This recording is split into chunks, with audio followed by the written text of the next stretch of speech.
Ako si Gail Andaya. Ako si Jeffery Lorenzo. Kami ang Ethan and Ryan Loob ng Tondo. Welcome kayo sa Loob. Sa Flyers Loop tayo, no, Idol? Flyers to. Dito, hen. Yun. Tapos so ito, bali, hiwalay ang cock and hen. Hiwalay yung hen sa kakak. Tapos dito, aviary ito. So, ito yung mga pang south. So, yung mga hindi lalaban muna, dyan muna sa aviary. Tapos ito yung current na ilalaban ngayon. North na yung North. PHA, saka BBC. Yun. Dito yung hen, dyan yung cock. So, ang ginagawa namin, pag papawalan, wala kasi kami nung yung release. Kasi mas choice namin ni Kuya na hawakan sila isa-isa sa umaga. Yun. Hawakan mo isa-isa, ganyan. Check upin mo, yan. Bago mo ilagay doon, kasi yun yung pinaka-release doon. Ito. Yan yung release doon. Ito, may... Ngari, ito, PHA. Maiksi pa yung pakpak, so alam mo hindi pa pwede. Hindi siya sasama. Hindi siya pwede. Hindi maiksi pa eh. Pero dito, may isa-isa mo na siya. Makikita mo na kagad pag yung ibon hindi natunawan o kaya may sipon, may sakit. Makikita mo na sila kagad. Yun. So, bago mo ilagay. Nache-check up agad. Nache-check up yan sa umaga. Ini-isa-isa yun namin ni Kuya. Pag wala ako, si Kuya nag-iisa-isa. Matrabaho lang pero tiyagaanan talaga. So, proven naman yung ginagawa no, Idol. Kasi lahat ng nanalo namin dito, puro ganyan. Wala talaga kaming release. Yung sabay-sabay papakawalan, yung lahat sila sa umaga, ngayon wala. Kaming ganun. So, isa-isahin mo lang tas talaga. Pero mga 32 piraso yun, let's say mga 30 minutes bago mo mailabas. Bago mo sila mailabas. So, ayan, parang crates na rin yan nila. So, nasasanay na rin nasasanay na sila dyan, Sila, nagtutukaan dyan. Babara ko. Kaya pagdating ng training, medyo hindi sila tolero. So, alam nila gagawin nila. So, bali, Idol, ano yung mga gamit yung bloodline dito? Ito mga gamit namin bloodline, karamihan, mga saldi na.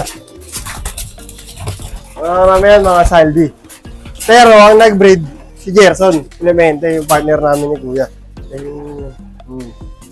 Lahat yan, mga saldi. Saldi Garcia? Saldi Garcia. Kahit yung mga winner namin. Yung best overall namin si Nairobi, saldi yun. Tapos, nag-anak siya ulit. Nag-best overall din. Anak niya, back-to-back south yun, magnanay sila. Ganun. Magnanay. Grabe, husay Producer, nanay, winner, tapos producer.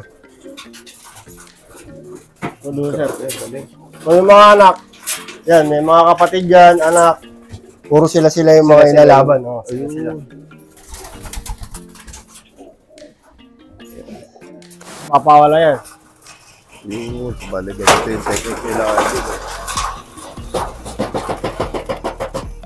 Dami. 32 yan, 32 sila. Dami, Ginagawa ko, nilalagyan ko na ng Ano stick? Para minsan lumalabas sa ulo. Yan sila nire-release. So yung mga simpleng bagay, merong yan na-experience sila. Parang release ng truck Parang rates yun. So pagdating ng training, hindi sila nalilito. Malilito o alam nila gagawin. So isang tips may mga maliit na bagay kami ni Kuya na malaking tulong sa amin. Let's say yung mga pakainan namin. Kung ano yung pakainan ng truck.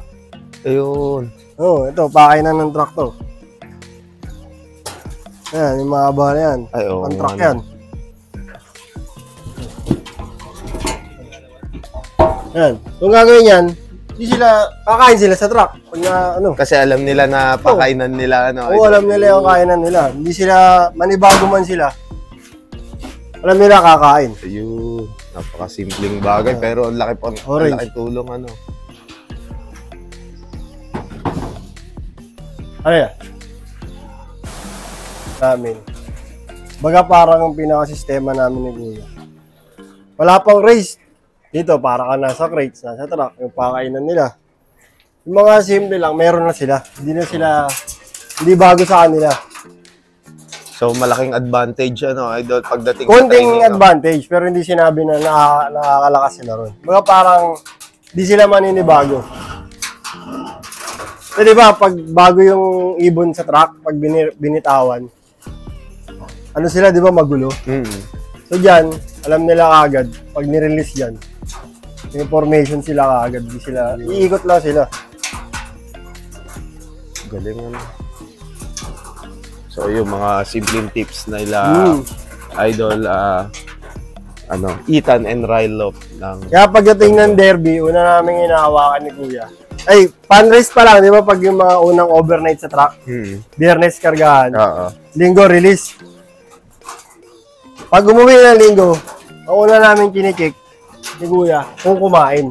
Ayun. Kung kumain sila sa truck. Kasi, doon mo malalaman pag yung ibon di kumakain.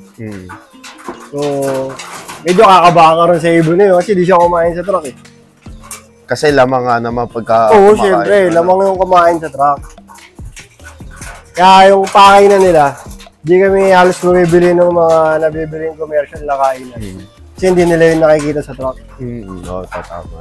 Kaya yung pakainan namin dito, pan-truck. Pan-truck talaga yung gamit namin. Yan yung mga ginagamit namin.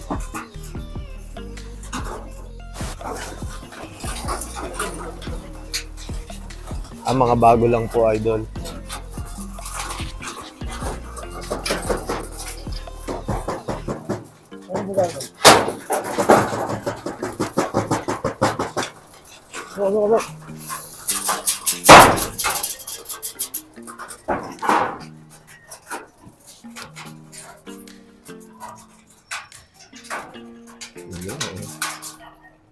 Yan lang. Yun, ang dami. Yan, pang north saka pang south, kulang yan. Mga 60 piraso. May 60 yan yan, no? Ano? Oo. Mga 60 meron yan. Oo, kasi 30 ang north, 32 na north. Sabay-sabay. Ano?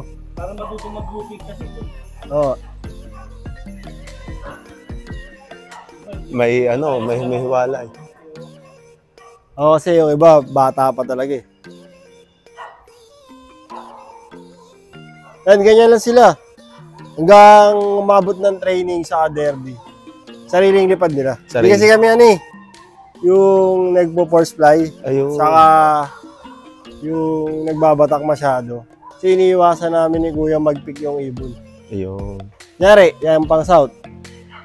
Tumatagal pa yung laban yan. Kinikip lang namin sila kahit mga once o twice a week lang sila nilalabas.